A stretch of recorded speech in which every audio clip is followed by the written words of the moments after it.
দর্শক দেখতে পাচ্ছেন একজন কৃষকে আছে ধান খেতে দাঁড়িয়ে, ওনার আউশ খেতে পানি বরড, ওনার মাজা পানি পর্যন্ত। তো দাদা কি অবস্থা? ভাই অবস্থা নাই নাই কি এই গিরিসি 1 লাখ টাকা শেষ। হ্যাঁ হ্যাঁ দেখতে পাচ্ছেন গ্রামীণ হইতে পর্যন্ত 1 লাখ টাকার উপরে গেছে ভাই। এখন সান্দার বানকান আছে, দেনা বানার কারণে রুট গাড় উঠতে পারে। দেখতে পাচ্ছেন আশেপাশে আমরা ব্যস্ত আছি। সব জমির একই অবস্থা, পানিতে সব তলিয়ে গেছে। উনি এখন খুব কষ্টে আছে, ওনার অনেক টাকা লস। ও দেখতে পাচ্ছেন আরো একজন কৃষক ভাই, আছে, ওনার একই অবস্থা।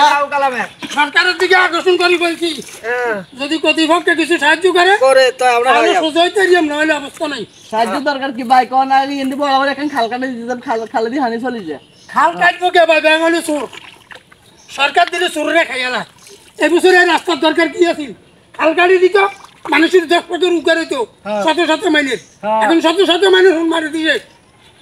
দেখতে পাচ্ছেন দর্শক, 19 নং তারিগঞ্জ ইউনিয়নের 9 নং ওয়ার্ডে পার্শ্ববর্তী এলাকায় একটা খাল না থাকার কারণে পানি বন্দি অনেক ধান নষ্ট হয়ে যেতেছে, এমনকি এমন ধানের বীজতলা নষ্ট হয়ে গেছে। জানি না কৃষকে কিভাবে বাঁচবে, কিভাবে খাবে, আল্লাহ ভালো জানে। বাসুনি নাই, আল্লাহ ছাড়া উপায় নাই। দাদা কিছু বলার আছে নি? আর বলার আছে কি ভাই? শেষ হয়ে গেলাম।